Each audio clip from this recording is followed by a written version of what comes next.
US President Joe Biden has nominated Indian-American attorney Rashad Hussain as the ambassador at large for international religious freedom. According to the White House, he is the first Muslim to be nominated to the key position. At the age of 41, Hussain is currently Director of Partnerships and Global Engagement at the National Security Council.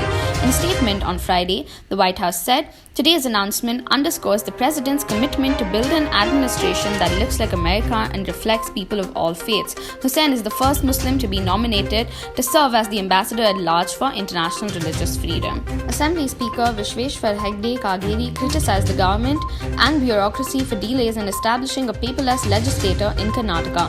Kageri spoke to reporters about the achievements of the Karnataka Legislative Assembly in the last 2 years.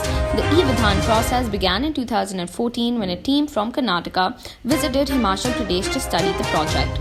The project is estimated to cost 69 crores. It has missed several deadlines since then. He urged the government to take measures to implement the project soon.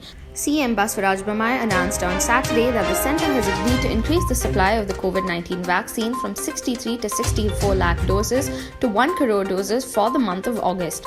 As COVID cases surge in Kerala, the state is gearing up for a possible third wave of infections while tightening border controls and surveillance. Bommai met Union Health Minister Manshukh Mandavia on the second day of his visit to Delhi as CM. As a continuation of a demand made earlier by ministers at the central level, Bommai sought 1.4 crore doses for the state to increase the vaccination drive.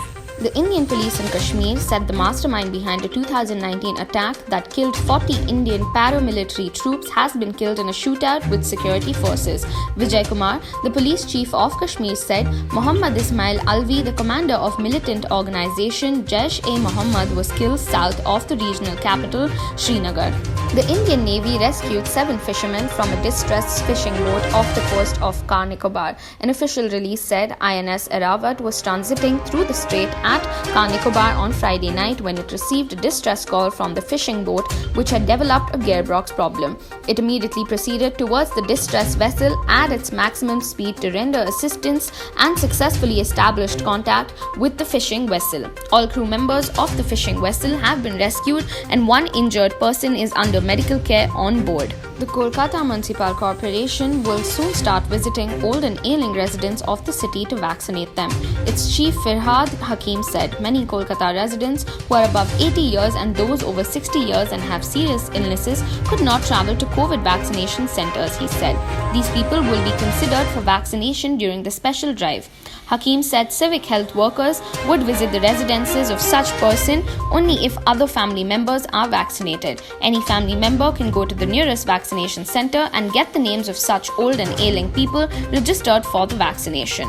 At least 13 people were injured, including 3 critically, when a sleeper coach bus overturned on the Bhopal Sagar highway near Madhya Pradesh's Vidisha city on Sunday morning.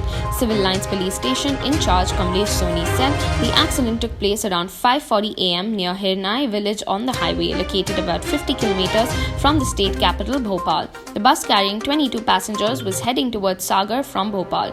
According to the officials, 13 passengers were injured and the condition of 3 of them were critical. When a wildfire spread to his village, Turkish farmer Sarkan Bayat shouted at his cows to run from the flames and prayed for his own death rather than witnessing his animals perish. Seeing his animals threatened by the inferno, a moment he captured on video, was the most difficult moment in 30-year-old Bayat's life. But although he lost 8 of his livestock in the blaze, he later found new life in the shape of a newborn goat kid lying helpless but still breathing after its mother had died in the fire. 2 or 3 hours after the flames were put out, I saw this one on the ground. He is our baby goat now. We called him Miracle, Bayat said. Taliban fighters struck Kandahar airport in southern Afghanistan with at least 3 rockets overnight, the insurgent group's spokesman said on Sunday, adding that the aim was to thwart airstrikes conducted by Afghan government forces. Kandahar airport was targeted by us because the enemy were using it as a center to conduct airstrikes against us, Zabiullah Mujahid, the Taliban spokesperson, told Reuters.